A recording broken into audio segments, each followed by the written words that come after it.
Pessoal, tudo bem? Estava conversando com um amigo meu ontem sobre overdrive, distorção e tal, a diferença, como é que começou, como é que não começou. Então vou tentar hoje aqui falar uma breve história, uma coisa curta, né? E não vai ter aquele preciosismo aí que os experts usam, né? Fotos de pedal e tudo. Eu também não sou um técnico em eletrônica para conhecer componente de pedal. Mas eu acho que eu sei mais ou menos, né, a história de como que é o negócio. Bom, é o seguinte, vamos voltar lá atrás, né, 1950 e tal. O pessoal tocava violão em orquestras, né? Praticamente eram guitarras semiacústicas, tocava em orquestra. E não havia o hábito desse pessoal solar, né? Eles eram o violão ou a guitarra semiacústica, vamos dizer assim, ela era tido como um instrumento de acompanhamento, né? Onde se fazia acorde. Não havia assim o hábito de fazer muito solo como é feito hoje, né? Era um instrumento de acorde, né? Muito bem, só que o pessoal foi evoluindo e o pessoal já queria solar e tal. Quem solava nas orquestras era trompete e saxofone, né? E aí, na tentativa de se ouvir melhor, o pessoal começou a amplificar o instrumento, né? Começou a colocar, e a tecnologia da época, 1950, alguma coisa, eram amplificadores valvulados. Era assim que se amplificava qualquer coisa. Se utilizava em rádios, era com válvula, não existia ainda transistor, né? Então, na tentativa do pessoal se escutar melhor, foram amplificando os instrumentos. Aí aconteceu um monte de coisa. A gente tem Les Paul que começou a desenvolver as guitarras sólidas para evitar o feedback e tal, né? Mas aí o que acontece? Com a vontade do pessoal fazer mais solo, né? Foi desenvolvido o Fuzz, que é um dos primeiros, acho que foi o Gibson Maestro Fuzz, que foi para dar um som de sax para a guitarra. Porque quem solava mesmo era o sax e o trompete, então o pessoal tinha essa visão que se alguém fosse fazer algum solo, devia fazer com som de sax, né? Olha que coisa, inclusive o Gibson Maestro Fuzz, ele vinha com um dos primeiros reviews que se tem notícia da história, que é um disco de papel. Antigamente vinha um disco de papelão que você colocava na vitrola. Você podia comprar uma geladeira, por exemplo, e vinha um disco de papelão com algumas informações do fabricante. O primeiro review que se tem notícia da história é do Gibson Maestro Fuzz, né? Onde ele fala que a sua guitarra podia ter um som que se semelhasse a um saxofone. Então a ideia era essa, né? E as primeiras formas de tentar distorcer um amplificador valvulado, não com o pedal, não, onde a distorção ocorre no pedal, mas fazer o amplificador distorcer, era você injetar um booster de agudo no amplificador. Você injetava um booster de agudo, que é o treble booster, né? E aquele overdrive acontecia dentro do amplificador e não no pedal de overdrive como a gente tem hoje, né? Ou em um circuito específico de distorção dentro do amplificador.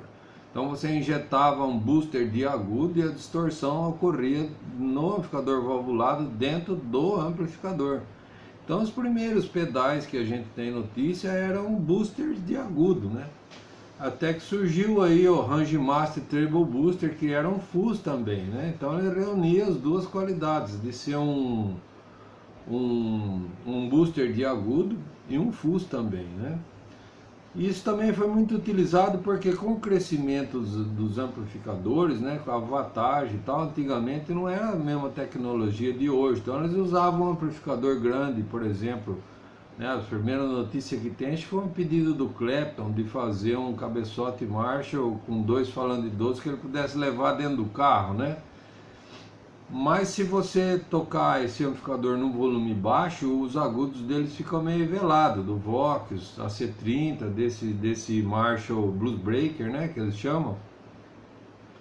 Então o pessoal começou a injetar esses Range Master Treble Booster, esses fuzz, para tentar uma cor a mais em amplificadores num volume mais baixo. Mas aí o pessoal viu que quando você aumentava o volume também, isso transformava-se num fuzz e tal. Muito bem, então a gente tem o comecinho dessa história aí, que é o que? os amplificadores pequenos valvulados, depois os amplificadores tomaram um tamanho um pouco maior, né? Você tem o booster de agudo, você tem o fuzz, né? Isso é a gênese dessa coisa do amplificador valvulado. Na década de 70, apareceu o transistor, né? Como uma forma revolucionária e mais barata de fazer amplificação. E na cabeça dos técnicos até hoje, muito técnico em eletrônica entende que o transistor realmente é muito mais eficaz que a válvula.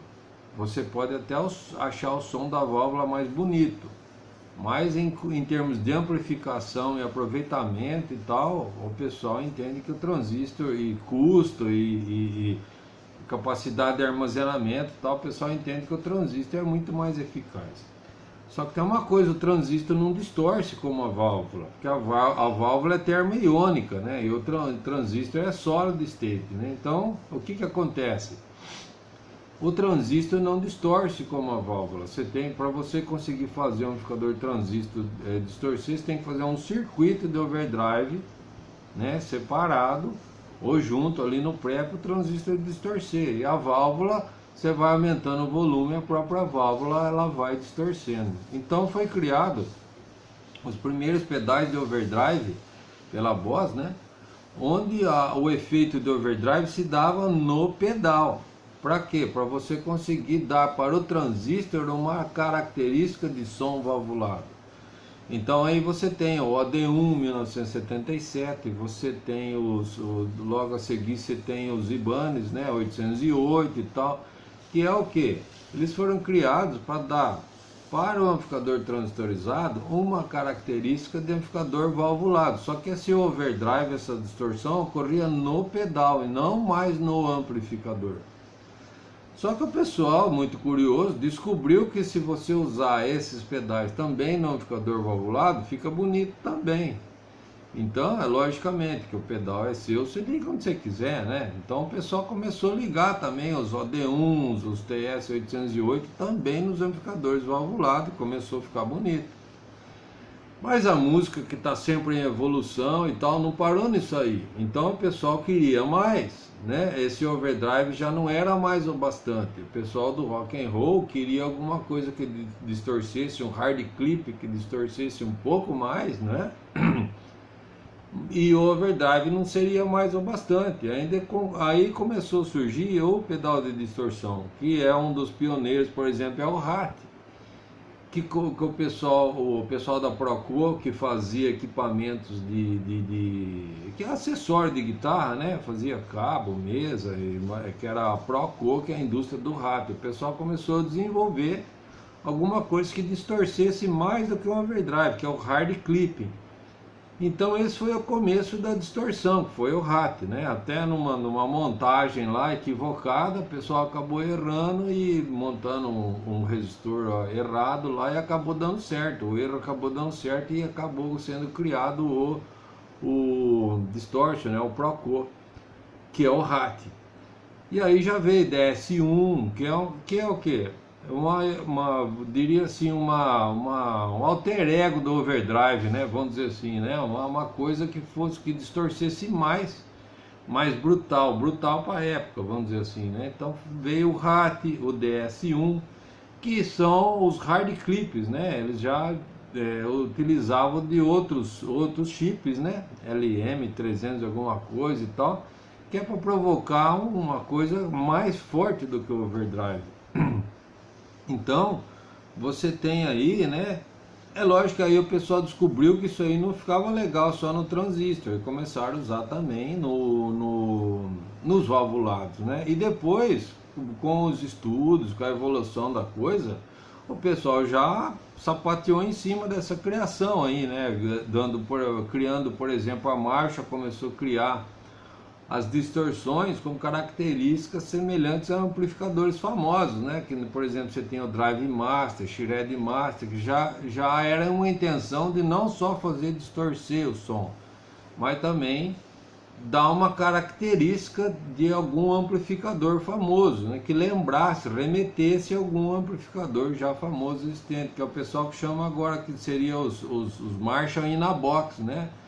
Que a gente tem aí os antigos Blues, né? Blues Drive, Drive Master, Shred Master, e depois começaram a vir tantos outros, né? E que a gente conhece, a EasyVex e tantos outros aí. Hoje em dia você tem ó, aquele da Marshall lá, que é o... Ah, não me lembro, aqueles douradinhos modernos da Marshall, Jack Hammer, né? E tal. Então a gente tem overdrive, tem o distortion, tem o fuzz e tem os distortions e overdrives que tem uma característica de remeter a um som de um amplificador famoso, o 5150. Você tem o Soldano, né, que é o Riot, né? Aquele Riot que lembra a distorção do Soldano. Você tem os da Marshall, Zivex, que lembra os Marshallplex, JM45, os JCM 800, então são já que eles chamam de Marshall-like.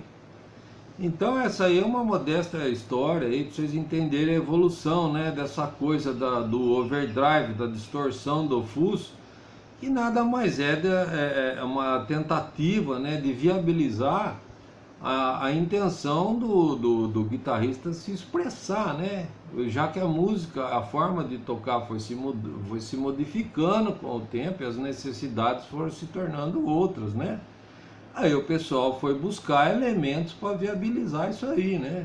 Então, para conseguir um som melhor, um som mais distorcido, distorcendo o amplificador valvulado dentro do próprio pré do valvulado,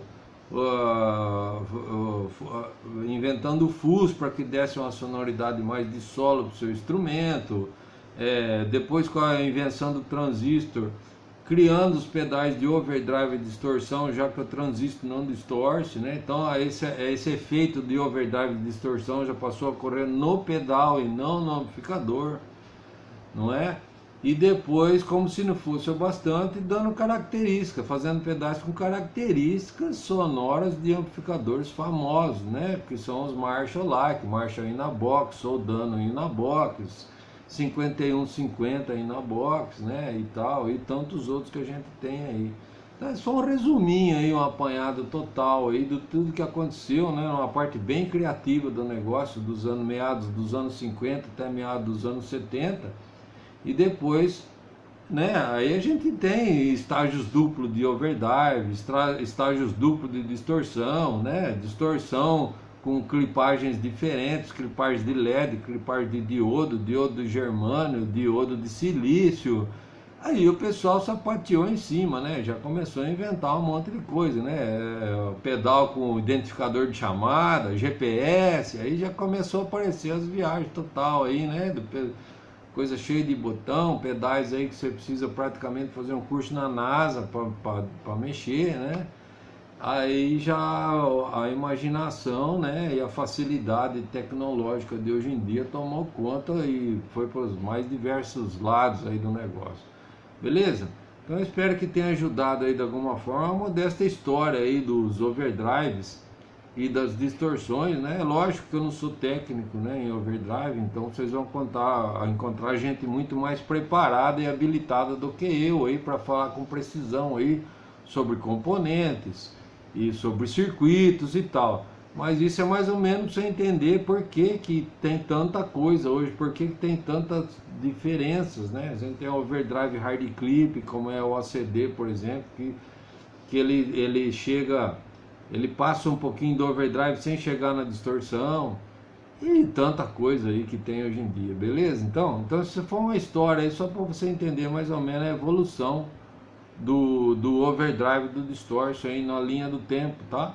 Agora, logicamente tem gente muito mais preparada que eu aí que vai falar com precisão aí a respeito de componente, de placas, dos mais diversos circuitos que existem e tal. Mas isso pra você entender porque que tem tanta coisa hoje em dia no mercado. Beleza? Forte abraço aí. Se gostou do conteúdo aí, considere assinar o canal, dá um joinha aí pra gente. Tá legal? Obrigado, valeu.